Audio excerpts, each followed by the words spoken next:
का अर्थ थकान होता है,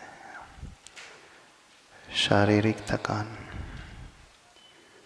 और एक होता है डिसीजन फटीग। ये क्या कहलाता है? जब व्यक्ति कोई निर्णय लेने में बहुत अधिक थकान महसूस करे, निर्णय न ले पा रहा हो, जब उसकी ऐसी स्थिति हो जाती है तो उससे कहा जाता है कि डिसीजन फैटीग। ये क्यों पैदा होता है, कब पैदा होता है? जब व्यक्ति सवेरे से लेकर दिन भर बहुत ज़्यादा ओवरलोडेड हो जाता है मानसिक रूप से, जब उसका स्ट्रेस लेवल बढ़ने लगता है तो वह आसानी से निर्णय नहीं ले पाता है। आपने देखा होगा जब प्रातःकाल हम सोकर के उठते हैं बड़ा फ्रेश महसूस करते हैं, उस समय हमारे मन में जो विचार आते हैं वह अलग ही प्रकार के विचार आते हैं। और जैसे जैसा दिन बीतते जाता है, शारीरिक थकान के साथ साथ हम मानसिक थकान भी महसूस करने लगते हैं। और यही मानसिक थकान हमें कई क्षेत्रों में सही निर्णय नहीं लेने देती है। जब व्यक्ति बहुत ज़्यादा किसी कार्य में उलझा हुआ हो, बहुत ज़्यादा वो मानसिक श्रम कर रहा हो, बहुत ज़्यादा स्टडी आदि कर रहा हो, अथवा उसका जो वर्किंग एनवायरनमेंट फिजिकल ना हो कर टोटली मेंटली होता है, बहुत ज़्यादा ऐसे प्रॉब्लम्स उसे फेस करना पड़ता हो, ऐसी सिचुएशन राइज हो जाती है, चाहे वो पारिवारिक हो, चाहे बिजनेस क्षेत्र में हो, चाहे सामाजिक क्षेत्र में हो, तो धीरे धीरे उसकी क्षमता जो है निर्णय लेने की घटने लगती है। तो हम उस क्षमता को कैसे विकसित करें? क्या कोई तरीका है? हाँ, साइकोलॉजी कहती है एक तरीका है। हम अपनी उस मेंटल प्रोसेस को दो पार्ट में डिवाइड करें। जैसे एग्जाम्पल के लिए, आपके पास एनर्जी लेवल उतना ही रहता है, आप चाहो तो अपनी फिजिकल एनर्जी को छोटे छोटे कार्य में यूटिलाइज करके उसे समाप्त कर सकते हो, और आप चाहो तो उस एनर्जी को पहले अपना एम डिसाइड करके जो मोस्ट इम्पॉर्टेंट वर्क है उसमें अपनी एनर्जी दे सकते हो। तो एनर्जी हमारे पास उतनी ही होती है। अब हमें यह निर्णय लेना चाहिए कि हम प्रायोरिटी पहले किसे दें। तो पहले first of all priority decide करें जो बहुत अर्जेंट होते हैं, जिसका इम्पोर्टेंस बहुत अधिक होता है। उन क्षेत्रों में सबसे पहले हम अपने सोचने की शक्ति का प्रयोग करें, और जो बहुत ज़्यादा अननेसेसरी होते हैं अथवा डेली रूटीन वाले होते हैं उसमें हम ज़्यादा दिमाग न लगा करके एक ऑटो डिसीजन मोड में उसे लाने की कोशिश करें। ऑटो डिसीजन मोड अर्थ जैसे जो डे टू डे एक्टिविटी होती है उसमें हम अपनी एनर्जी वेस्ट ना करें। कुछ लोग होते हैं डे टू डे एक्टिविटी में भी बहुत ज़्यादा सोच विचार करते हैं, ओवर थिंकिंग करते रहते हैं।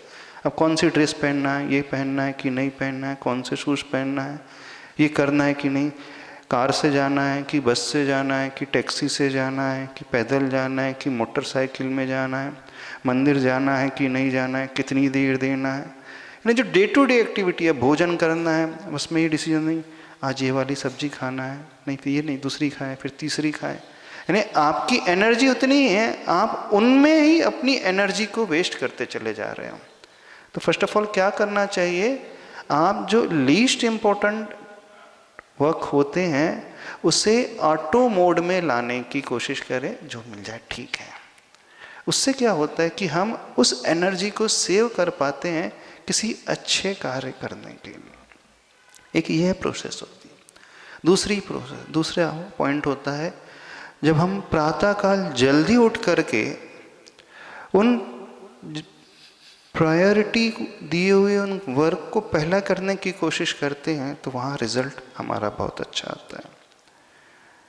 मॉर्निंग में हम टोटली फ्रेश रहते हैं, हमारी बॉडी पूरी रेस्ट लेकर के उठती है, हमारा मानसिक विश्राम भी हो जाता है।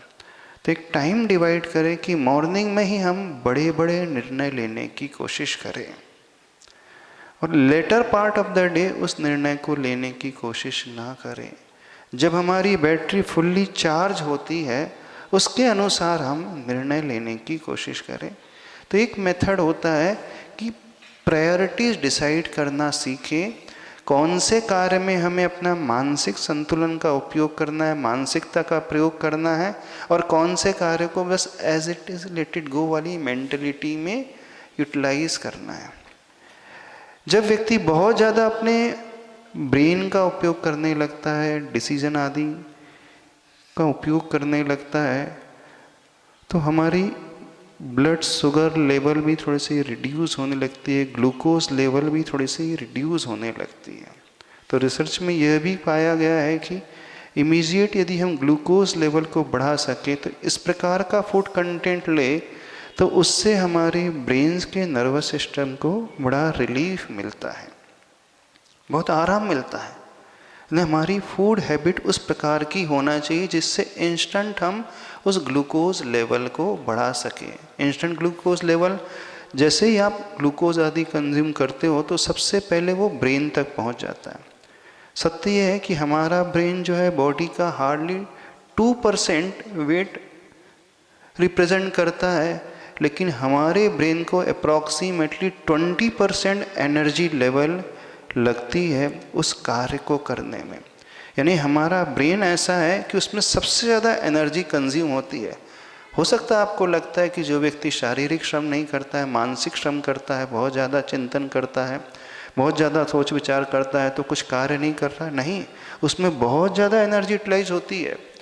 तो इस प्रकार की हमारी फूड हैबिट्स होना चाहिए जो लो कार्बोहाइड्रेट्स वाला होता है, न्यूट्रिशियस वैल्यू वाला होता है और लो कैलोरी वाला फूड होता है। ना फास्ट फूड है, जंक फूड है, हैवी फूड से बच कर के ऐसे फ्रूट्स, नट्स, ओट्स आदि को, नारियल पानी आदि को हम कंज्यूम करते हैं अथवा नींबू की शिकंजी को कंज्यूम करते हैं तो उससे हमारी ग्लूकोज लेवल इंस्टेंट बढ़ जाती है।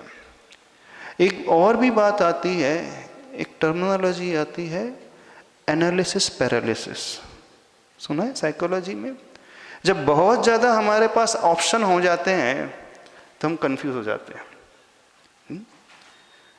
आप कोई मार्केट जाओ, सेल लगी है, इतनी सारी साड़ियाँ कौन सी खरीदें? अथवा आपने एक प्रैक्टिकल किया होगा जिस रिसेप्शन में बहुत सारे आइटम बने होते हैं, बहुत सारी स्वीट्स हैं, बहुत सारी डिशेज बनी होती हैं, उस समय आप कभी अच्छे से भोजन नहीं कर पाते होंगे। खाने की कोई कमी नहीं है, ढेर सारी वस्तुएं हैं, स्वीट्स हैं, ड्राई फ्रूट्स हैं, नमकीन हैं, जूसेस हैं, आइसक्रीम है, खूब सारे आइटम हैं। तो ह्यूमन ब्रेन ऐसा होता है जब बहुत ज़्यादा उसके पास ऑप्शंस अवेलेबल हो जाते हैं, बहुत ज़्यादा चॉइसेस अवेलेबल हो जाती हैं तो उसका डिसीजन पावर बहुत कम हो जाता है। ये फैक्ट है। एक ऐसे रिसर्च किया गया, एक शॉप में अराउंड 25 कैटेगरी के जेम्स रख दिए गए और जब 25 प्रकार के जेम्स रख दिए गए तो जहां उनकी सेल होना था बहुत रिड्यूस हो गई, हार्डली 3% सेल हुई। जब उसने देखा इतनी सारी क्वालिटीज़ के मैंने जेम्स रख दिए हैं लेकिन सेल तो हो ही नहीं रही, तो उसने क्या किया, उसको रिड्यूस करके 5-6 क्वालिटी कर दिया। जैसे उसने 5-6 क्वालिटी किया तो उसकी सेल 30% हो गई। क्या हुआ है? ये रिसर्च में प्रूव हुआ है। यानी ह्यूमन ब्रेन ऐसा है जब उसके पास बहुत सारी चॉइसेस अवेलेबल होती हैं तो वो सिलेक्ट नहीं कर पाता, वो एक प्रकार से कंफ्यूज जैसा हो जाता है। इसलिए उसे कहा जाता है साइकोलॉजी में एनालिसिस पैरालिसिस। यानी हम एनालिसिस में ही एक पैरालिटिक इफेक्ट पैदा कर लेते हैं, डिसीजन ही नहीं ले पाते, और सबके साथ होता है। इस कारण बहुत सारे ऑप्शन अपने जीवन में न रखें, चॉइसेस को रिड्यूस करना सीखें, लिमिटेड चॉइसेस में, लिमिटेड आइटम्स में रहना सीखें, तो हम बहुत अच्छे से अपनी डिसीजन पावर को, डिसीजन क्षमता को बढ़ा सकते हैं। और ये डिसीजन फटीग से रिलीफ मेडिटेशन से बहुत अच्छे से मिलता है। जब व्यक्ति डीप ब्रीदिंग करता है तो सीधी ऑक्सीजन हमारी ब्रेन तक पहुंचती है। जो मेडिटेशन का, ध्यान का आलम्बन लेता है तो उस समय हमारी बॉडी बहुत रिलैक्स हो जाती है। उस समय हमारी बॉडी में अल्फा वेव्स जो हैं क्रिएट होने लगती हैं।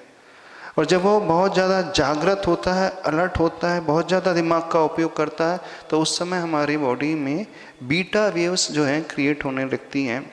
तो अल्फ़ा वेव और एक थीटा वेव जो होती हैं, जो हमें एक शांति प्रदान करती हैं, ध्यान में हमारे लिए मन लगाती हैं, आत्मचिंतन में सहायक होती हैं, तो ये कब मिलती है? जब व्यक्ति रिलैक्स होकर के थोड़ी देर बैठता है, प्राणायाम करता है, योगा करता है और नेचर में रहना शुरू कर देता है।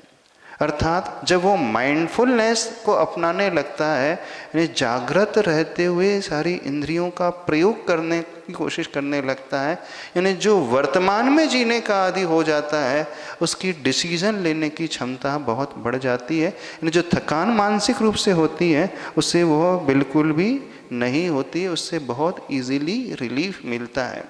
और एक बात रिसर्च में आई, जिस व्यक्ति की स्लीपिंग हैबिट प्रॉपर होती है वह व्यक्ति इससे परेशान नहीं होता, वो मानसिक रूप से कभी जल्दी परेशान नहीं होता, उसको थकान नहीं होती है। क्योंकि जब हमारी स्लीपिंग हैबिट यानी निद्रा का समय सही रहता है तो हमारी जो सर्कैडियन रिदम है यानी बायोलॉजिकल क्लॉक है वह व्यवस्थित होती है। जब व्यक्ति बहुत ज़्यादा टेंस हो जाता है अथवा उठने और सोने की उसका टाइमिंग जो है प्रॉपर नहीं होता है तो बहुत जल्दी वो डिसीजन फटीग के शिकार में आ जाता है, उस जाल में फंसता चला जाता है। तो अपने उस क्षमता को बढ़ाने के लिए अथवा मानसिक विश्राम पाने के लिए आपको क्या करना है? इस प्रकार से इन पॉइंट्स को अपनाने की कोशिश करना है। यदि करोगे तो बहुत अच्छा है। और एक बात और है, जब व्यक्ति धर्म का आलम्बन लेता है, प्रार्थना का आलम्बन लेता है, तो प्रार्थना भी हमें एक बहुत अच्छा वातावरण देती है अपने परिणामों को शांत करने के लिए।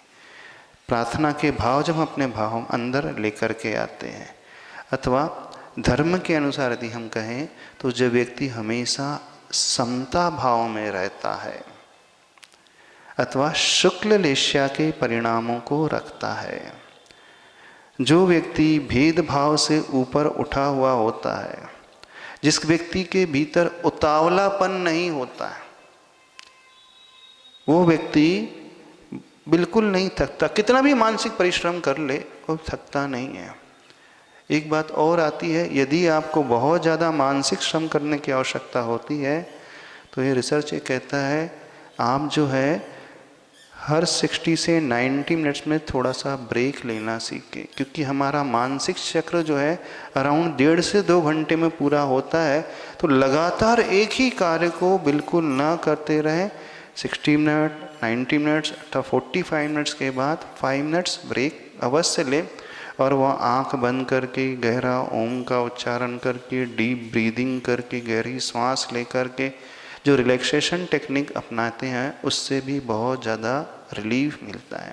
तो सबसे ज़्यादा इसमें रिलीफ मिलता है ध्यान के माध्यम से, रिलैक्सेशन टेक्निक्स के माध्यम से, प्राणायाम के माध्यम से, वर्तमान में जीने से और समता के भाव रखने से, उतावलापन छोड़ देने से, यानी जिसका एक्सेप्टेंस लेवल जितना अच्छा होता है, जिस व्यक्ति का स्वीकार्य का भाव जितना अधिक होता है, वह व्यक्ति बहुत ज़्यादा उतावला नहीं होता है, उसका बीपी लेवल बिल्कुल शूट अप नहीं करेगा, वो बहुत नॉर्मल रहेगा। और धर्म के हिसाब से समझें तो जिस व्यक्ति का विपाक विचय धर्म ध्यान जितना अच्छा होता है वह व्यक्ति हमेशा समता में रहता है। ना ही वो क्रोध आदि से भरेगा, न ही अन्य कषायों से भरेगा, न किसी अन्य प्रकार की दुर्भावना उसके भीतर पैदा होंगे। तो जब हम धर्म के उन इमोशंस कंट्रोल करने की टेक्नोलॉजी को अपनाने लगते हैं, यानी विपाक विजय धर्म ध्यान और ध्यान का आलम्बन पदस्थ ध्यान है और पिंडस्थ आदि ध्यान है, अथवा शांत होकर के ज्ञाता दृष्टा भाव लाते हुए पूरे शरीर को शिथिल छोड़ देते हैं, उससे भी बहुत अच्छा लाभ होता है। एक और टेक्निक होती है सेल्फ हिप्नोसिस, यानी अपने ही आप को रिलैक्स मोड में ले जाना, एकदम रिलैक्स। तो ध्यान की पद्धति होती है, कभी कराएंगे कैसे किया जाता है। गहरी सांस लेकर के पूरी बॉडी के पार्ट्स को रिलैक्स करते हुए, फिर उस एफर्मेशन से अपने आप को भरते हुए, पॉजिटिविटी लाते हुए, गहरा चिंतन करते हुए, बस उस सब कॉन्शियस माइंड में उस एफर्मेशन को लेकर के आते चले जाएंगे, तो हमारा ब्रेन जो है बहुत अच्छे से ट्रेंड होता चला जाता है। कुल मिलाकर के ध्यान का, मेडिटेशन का आलम्बन लेना इसके लिए बहुत आवश्यक है। चलिए।